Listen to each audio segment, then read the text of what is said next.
নাটোরের বড়াই গ্রামে ট্রাক মাইক্রোবাস সংঘর্ষে মৃতের সংখ্যা বেড়ে ৮ জনে দাঁড়িয়েছে। আহতদের চিকিৎসার জন্য হাসপাতালে নেওয়ার পর সেখানে ৩ জনের মৃত্যু হয়। তবে নিহতদের পরিচয় এখনও নিশ্চিত করা যায়নি। বুধবার সকালে সড়কে ঝরল ৮টি তাজা প্রাণ। প্রত্যক্ষদর্শীরা জানান, নাটোর থেকে ঢাকাগামী একটি মাইক্রোবাস বনপাড়া ঢাকা মহাসড়কের বড়াইগ্রাম ইউনিয়নের বয়না তরমুজ পেট্রোল পাম্প এলাকায় পৌঁছায়। এ সময় বিপরীত দিক থেকে আসা পণ্যবাহী একটি ট্রাকের সাথে মাইক্রোবাসটির মুখোমুখি সংঘর্ষ হয়। দুমড়ে মুচড়ে যায় মাইক্রোবাসের সামনের অংশ। ঘটনাস্থলেই প্রাণ হারান ৫ জন। আমাদের প্রাইভেট গাড়ি নোয়া গাড়ি তারা হচ্ছে অবশ্যই বিদেশ থেকে আনার জন্য তার উদ্দেশ্যে রওনা দিয়েছিল। বান্ডেল থাকলে প্রতি সেনমানিতে টাকা বাঁচবে।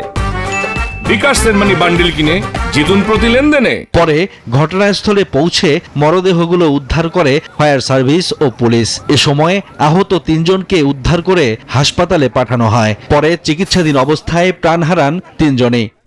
গাড়িতে আটকা অবস্থা ছিল, সেখান থেকে আমরা তাদেরকে রেস্কিউ করে আমরা বডি ব্যাগে সংরক্ষণ করি।